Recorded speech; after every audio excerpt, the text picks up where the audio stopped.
محترم ناظرین، السلام علیکم ورحمۃ اللہ وبرکاتہ۔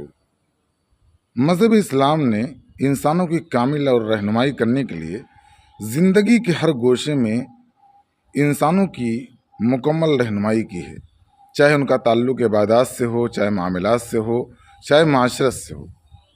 اسلام نے صرف نماز اور روزے کی رہنمائی نہیں کی ہے، بلکہ آپ کو سماج اور معاشرے میں زندگی کس طرح سے گزارنا ہے، آپ پر آپ کے پڑوسیوں کی کیا حقوق ہیں، آپ کے بھائیوں کی کیا حقوق ہیں، آپ پر آپ کے بیوی کی کیا حقوق ہیں، غیر مسلموں سے تعلقات کے کیا حقوق ہیں، تجارت میں کیا اصول و ضابطے ہیں، ہر جگہ اسلام نے رہنمائی کی ہو۔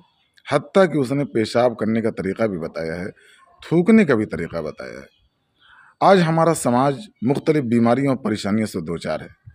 ہم اپنے گھروں میں یا سماج کا جب جائزہ لیتے ہیں تو زوجین کے درمیان، میاں بیوی کے درمیان لڑائی جھگڑے ہوتے رہتے ہیں۔ اس کے کئی اسباب و وجوہات ہیں۔ اسلام نے نکاح کو جو لازم قرار دیا ہے، نکاح کا سب سے پہلا فائدہ یہ ہے کہ نکاح کے ذریعے سے عفت اور پاک دامنی حاصل ہوتی ہے۔ دوسری چیز یہ ہے کہ جس جگہ انسان کا نکاح ہوا، ظاہر سی بات ہے وہ الگ معاشرے، الگ کلچر، الگ تہذیب اور الگ ماحول میں تھی، تو ہماری ذمہ داری یہ ہے کہ نکاح کے ذریعے سے گویا دو خاندانوں کا ملاپ ہوتا ہے۔ اس کے ذریعے سے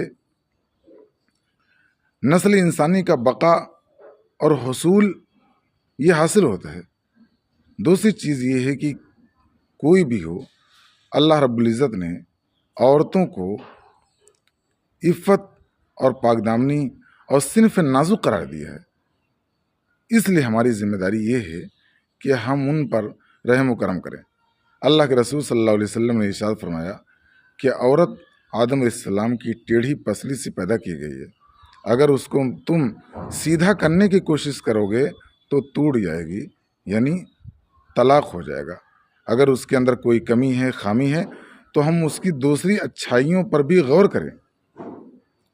اسلام نے صرف تسبیح گن لینے کو، صرف نماز پڑھ لینے کو، صرف قرآن کی تلاوت کر لینے کو عبادت قرار نہیں دی ہے، بلکہ آپ بیویوں کے اور ماں باپ کے اور بہن بھائیوں کے اور اسی طرح سے دبے کچلے، مظلوم اور پریشان حال لوگوں کی مدد کرنے کو بھی اسلام نے بہت بڑی عبادت قرار دیا ہے۔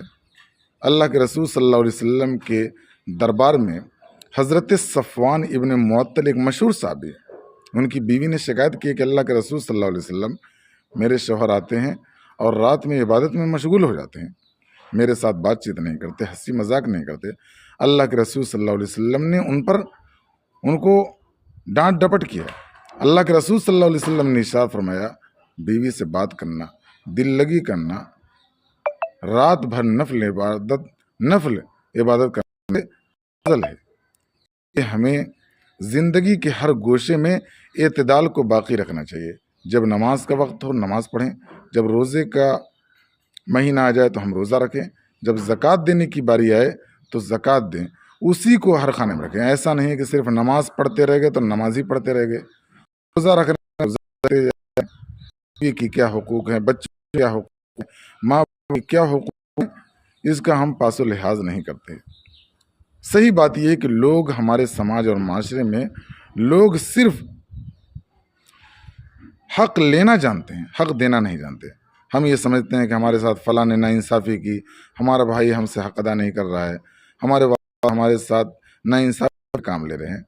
جس دن ہر آدمی صرف دینے والا بن جائے کہ ہم پر ماں باپ کے کیا حقوق ہیں، ماں باپ یہ سوچ لیں کہ ہمارے بچوں پر ہم پر کیا حقوق ہیں، اسی طرح سے شوہر یہ سوچ لے کہ ہم پر بیوی کی کیا حقوق ہے، بیوی سوچ لے کہ ہم پر شوہر کے کیا حقوق ہیں، تو یہی معاشرہ جو اس وقت اس معاشرے کی حالت ناگفتہ بے ہے، یہی معاشرہ جنت نما بن جائے گا۔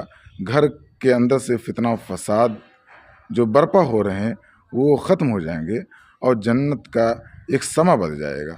اللہ تبارک و تعالی ہمیں اور آپ کو اسلامی تعلیمات پر عمل کرنے کی توفیق عطا فرمائے۔